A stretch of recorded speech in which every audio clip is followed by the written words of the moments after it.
Josh Lerner, Professor of Investment Banking at Harvard Business School. Welcome to Super Investor 2014. Well, thank you so much. One of your babies, if you like, is the subject of different structures within private equity. And we're talking a lot at the conference about disintermediation. Right. Do you find that that's a topic that's coming up a lot now? Oh, it's a huge topic, and I think we're seeing interest not just simply among sovereign funds and large pension funds, but really even among family offices and small investors as well.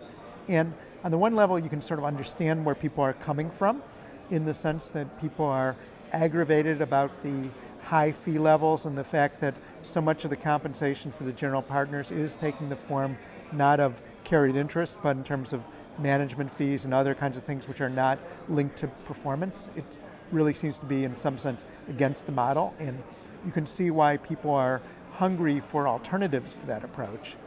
At the same time, the real challenge is that can they do it better? You know, in other words, yes, they're going to save on fees and carried interest, but often it seems that institutions run into all sorts of challenges, from basically being able to recruit people and retain them, given the kind of constraints that as a public institution or a quasi-public institution like a university endowment you have in terms of what you can offer people. They also run into issues around deal flow and adverse selection, where it may be that the deals that the general partners offer them, whether by accident or design, turn out not to be the most attractive of the transactions that are out there. So they end up with a subpar collection of transactions. So in theory, I'm completely sympathetic with the desire for institutions to want to go it alone. It's just in practice, it may turn out to be a lot harder than it first looks. Do you think the industry will go in that direction, given time and maturity and the progress of that area? I think what we are going to see with real certainty is a sort of change from the traditional LP-GP model. And I think it's going to take several forms. One of them is going to be the development of and further development of and solo investment programs on the part of institutions. But I think we'll also see a lot more in terms of separate accounts and in terms of special investment programs, which are done by LPs in conjunction with GPs, but outside of the traditional 2 and 20, 10-year kind of structure. It is easy to stay in a rut or go with the flow, as you like, isn't it? How innovative is this industry, genuinely, do you think? Well, I mean, in some sense you can say private equity is all about funding change, venture capital is all about funding innovation, but when it comes to their own industries, there hasn't been a lot of change in innovation. There's been a lot of stickiness in terms of the structures which are there, and I think we can attribute a lot of that to the fact that it's a pretty good deal for the GPs, so they're not too hungry to change, and secondly, that with the LPs, in many cases, there's been a whole variety of structural things that have led them to be reluctant to rock the boat or fundamentally change push for really dramatic changes.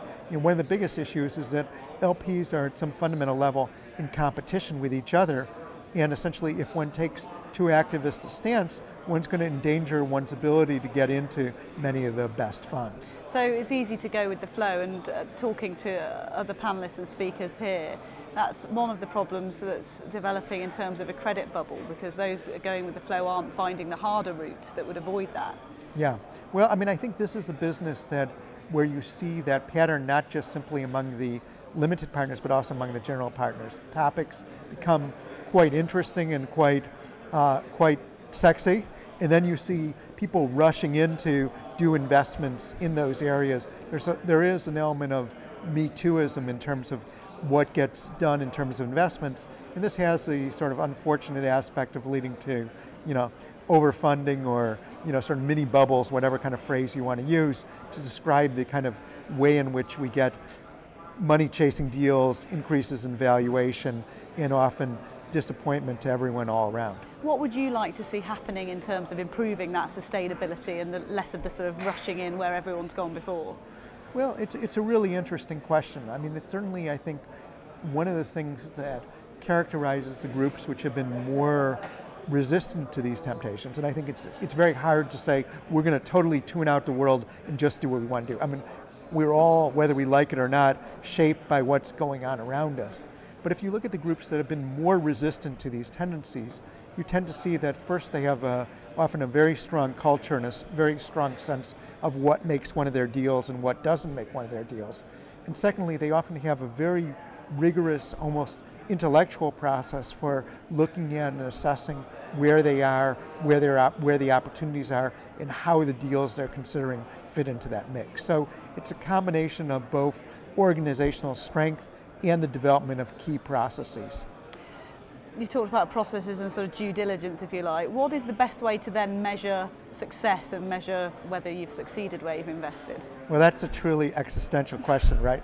Because in a way, the easiest way to measure it is, of course, let's look at IRRs, multiples, PMEs, whatever kind of financial performance measure you want to use. But I guess I would argue that groups should probably also be looking at a broader scorecard and saying, to what extent have we really demonstrated the capabilities to add value to the firm? To what extent are we really having a multiple set of people within the firm being value creators? And ultimately, to what extent are we really demonstrating an investment thesis or an investment process which is replicable not just simply in one period of time, but really across time? And presumably that all requires a bit more transparency as well. That's something that's been talked about here, about sort of openness as well between LPs and GPs. Yeah, well, I mean, I think that certainly it's fair to say that in the aftermath of the crisis and so forth, LPs did start asking tougher questions and trying to, at least resist to a large extent the tendency to just simply rush in after the most gaudy IRR numbers in the past fund. And I think that, certainly one of the ongoing residues of the whole crisis period has been a hunger and pressure for saying we really need to see inside the black box and really figure out what the value creation engine really is. Josh Lerner, thank you so much for joining us. It's a real pleasure. Thanks. Thank you.